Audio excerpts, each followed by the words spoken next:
Good evening, President Nancy and fellow Rotarians. Warm greetings from the Rotary Club of Westville here in Durban. And thank you, Srini, for inviting me to report back to you on how our clubs have worked together to make a difference in thousands of lives here in KwaZulu-Natal, our home province. So over the past 10 years, our two clubs have worked together successfully on 3 grants, 2 global grants, to do with early childhood development.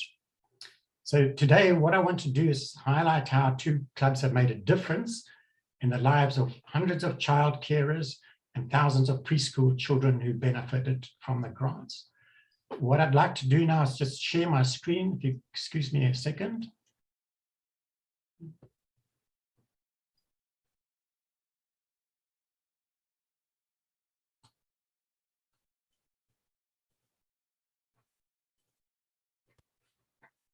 Right. So I've titled my presentation tonight, Making a Difference, because that's what our 2 clubs have done by working together.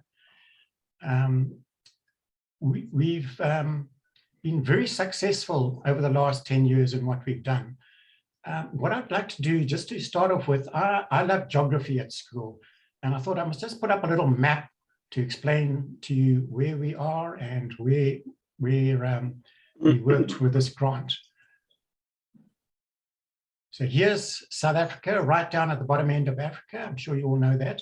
And then the brown area here is KwaZulu-Natal. That's our province. And we're located in Durban, which is the capital of the province. If I expand this KwaZulu-Natal area, Srini will know this area very well. You can see here, we've got Durban. And as we go north, we go up to the Mozambique border. And we've got the rural areas, Vryheid, Pongola. Going west, a lot of the training was from carers in the Newcastle, Ladysmith, and then even down in the south. So the whole province, we can go about 600 kilometers north to south and about 200 kilometers from east to west. As I said, we focused on early childhood development. We call it ECD for short. And the first grant was to do with the national qualifications of caregivers in our local area, just next to Westville, called Jamaica or Chesterville. And we had a budget of 485,000 Rand. So if you divide that by 11 to get about 45,000 Canadian dollars, that was completed in 2019. Then we started another grant with Winnipeg supporting us with some funding. And this was for training of caregivers out in rural areas throughout the province. And you can see the budget was about 60,000 Canadian dollars. And that was started in 2015. And you could see there when it was completed. So this was a very successful project that we did. These creches out in the rural areas, a lot of them don't get any support from the government, any funding from the government, but they exist.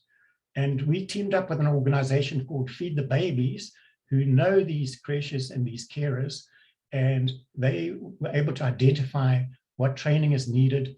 And they've been working with these creches for the past 40 or 50 years, not the same creches, but doing the same thing. They provide a nutritious porridge to these youngsters from 0 years up to 5 years old. So that, as soon as that grant finished in 2018, we immediately saw the success of it. And we started another one, which we called it the extension of the Ecd Training. And this time we doubled the budget. And this grant was supposed to close in October 2 years ago, yeah. But we had some funds left over, which we'd earned from interest, and we were able to put an extra few courses together. And then COVID came about and nothing happened for a year and a half. So as you can see, we're aiming to close that. But just to see how it all started with us with ECD, back in 2005, in our local area, there's a poor area next to our suburb. And you can see on the left-hand side, there's this little park. It's got a couple of jungle gym items and nothing much else in there. Then Jenny Flower, who's here tonight, she was involved in a program called Winter Warmth, where the local radio station would contact the public and get blankets donated, and we were roped in to hand these out, and we were handing them out in this area. So we got to know the local people, and it was the sowing of the seed for an idea to build a creche there, and we managed to team up with a local church. And you can see here, in 2006, start of it, we got some graders into the area. You can see in the background, it's really low-cost houses there, pretty much shacks. And the kids across the road, they were fascinated by all this. In the bottom left-hand corner, you can see what we started with was a toilet block. In those days, the Rotary Foundation, they wouldn't fund any buildings, but toilet blocks they allowed to fund. Then in the bottom center, you can see the classroom coming in. There's 2 classrooms here. It's lifted into here. It's a prefab building. And then the bottom right, ready for opening day. Now, where your club came into this one was the funding of this training cabin, which is in the grounds of the creche. This training cabin, you can see it's held up on bricks. It's made of wood because we can't put a foundation in with grant money. And it's used as a training center for the local creches, 30 creches in this area. And you can see on the right-hand side, the opening day in 2014, there's Jenny Flower, and we opened it. And to the left, which is not on the picture, is a shipping container, which is used to hold teaching aids and resources. It's like a library, toys. And these 30 creches, they can come and select items from there and bring them back when they, after a couple of months, just like you would with a library. Now, here's this creche 15 years later. We couldn't visit it for 18 months, but we went back there a month ago, and you can see our club president there with one of our other members. The creche is what I call a model creche. It's a lovely creche, but sadly, through the time, there's some repairs needed. You can see the gutters on the right-hand side are sagging. The little merry-go-round for the kids, the seats are wooden and they've rotted. And then the actual classroom is starting to show signs of rust. So we're busy doing a fundraiser to try and cover the cost, because it's a fantastic center. And we just want to see it succeed some more and get these repairs sorted out. So the second grant, this was the start of our grants for training the caregivers in the rural areas. And we gave basic ECD training, things like a course making toys from waste, a first aid course, teaching around a theme, which is really practical training for the carers. One has to remember that these carers at these creches do not earn any money. They pretty much roped in to do it. There's no payment, and there's a huge unemployment problem in our country. And I'm sure some of them, if they could get jobs, they'd be off somewhere else. But anyway, they're doing this out of the kindness of their hearts, and we wanted to support them. So you can see at the bottom here, we trained 376 caregivers, and that's they were responsible for 5,000 preschool children who live below the poverty line. And you'll see just now when I show you some of these pictures what it's like there. So as soon as that grant was completed, we started a new one with the help from Winnipeg Rotary Club. And this one is almost completed. And you can see the kind of courses, again, first aid, creche management, every word counts as a course to improve vocabulary, and then learning to play with Lego. I'll touch on that a little bit later. So we've got 2 more courses to do, and hopefully they'll be done in the next month, and then we will be closing that grant. And you can see what we've done there. 250 caregivers received training, and 2,500 preschool children benefited from improved education. These creches, they were more care centers, and we try to uplift them to be learning centers and educational centers.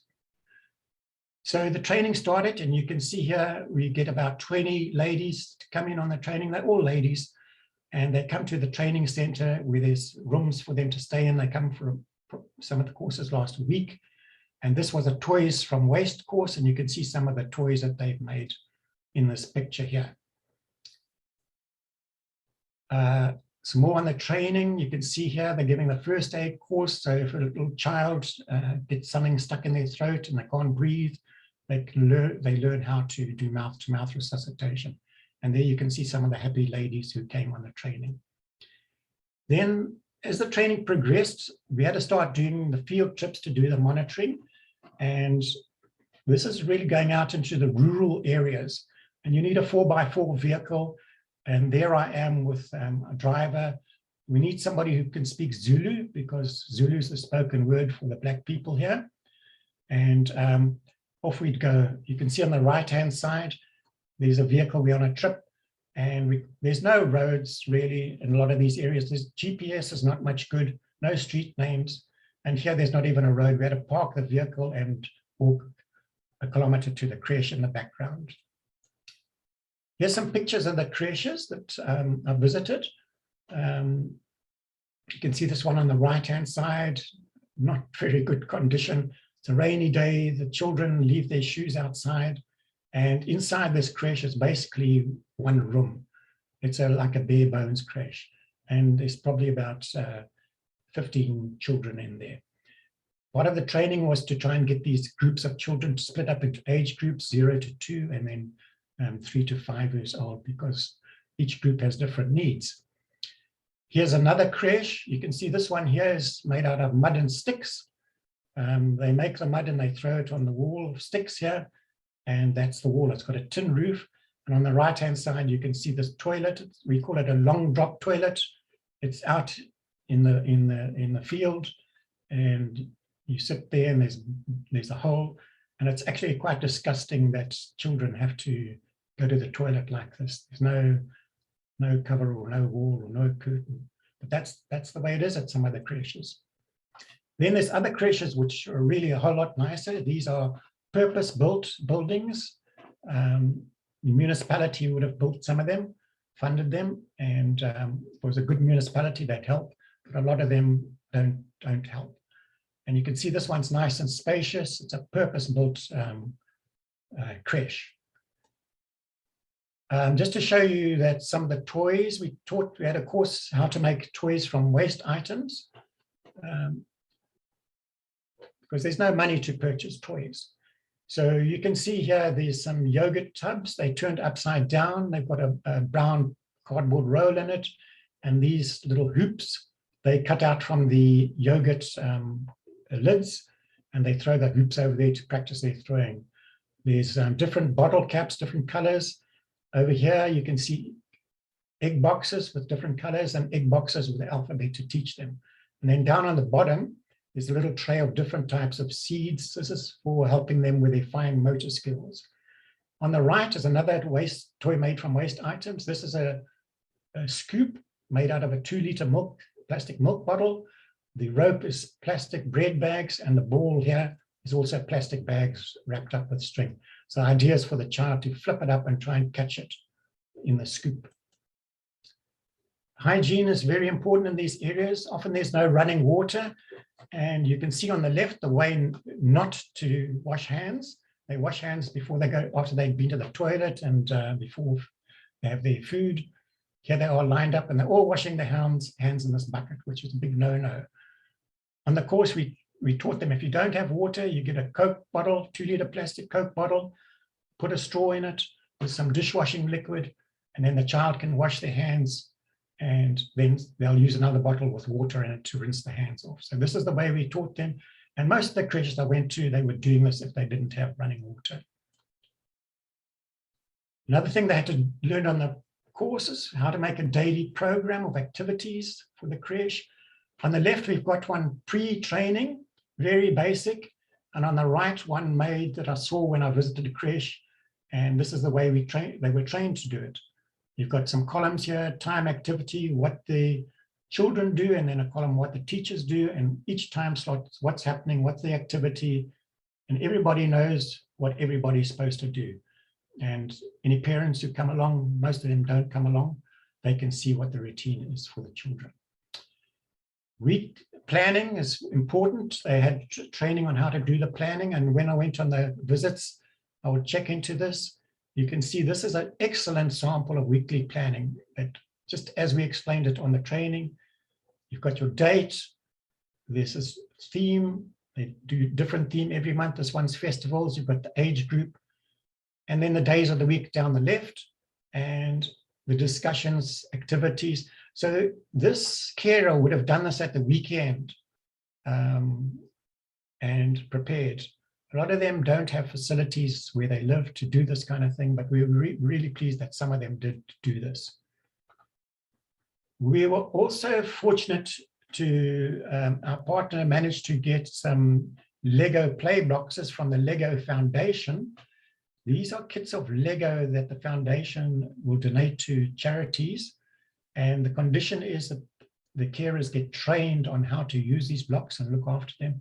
And you can imagine what a difference it makes for these children to have these blocks. They're actually called Duplo blocks. It's for the younger group, and the older group is Lego. So these are all Duplo. And the kids absolutely love it. I've got a granddaughter, she's 3 years old, and she spends a lot of time building things and playing. So we're very happy to get that. Part of the monitoring and evaluation, we monitored the students as they did well on their training, and when we visited them, if they were putting into practice what they'd been trained, we had some boxes of teaching aids, which we would give them. We had about 30 boxes to give out.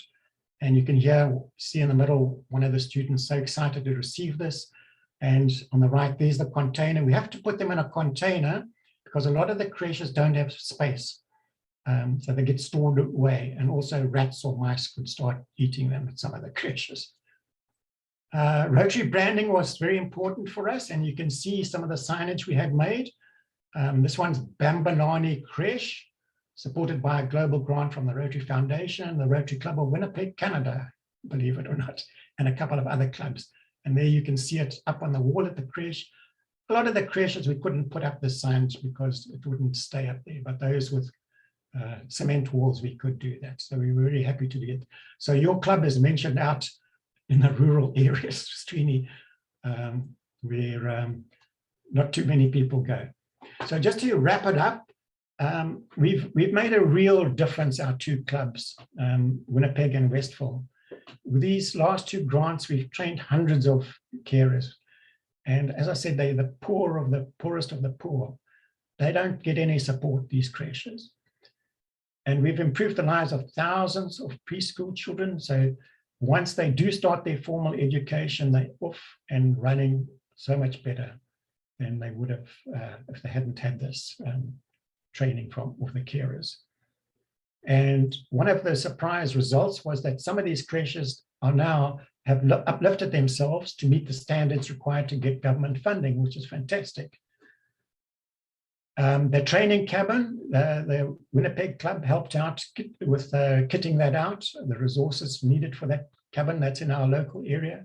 And as I said, that's used by 30 local creches. It's used all the time. These creches, they meet for forums and the carers get together and have some training or report back to each other. The training manuals that were created with some of the funding you provided, those are going to continue to be used in the future. And then after the grants close, this is all very sustainable. Those carers are going to continue to give much improved level of care and education on an ongoing basis. Our partner, Feed the Babies, they're continuing this after our grant closes. And it's just really been a big win-win, and it's been very successful. That's why we did the third one, because the second one was so successful. So just to end off, I'd just like to say a big thank you to the members of the Rotary Club of Winnipeg.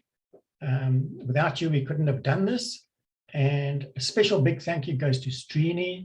We've worked very closely with Srini, and especially Jenny Phaup from our club. She's been the manager of the grants. She's no longer in Durban. She's moved to Cape Town a while back, but she's still a member and continues to manage the grants. And like I said, we could not have made a difference without the two of you, Jenny and Srini. So thank you very much. And that's it from me. Thank you, everybody.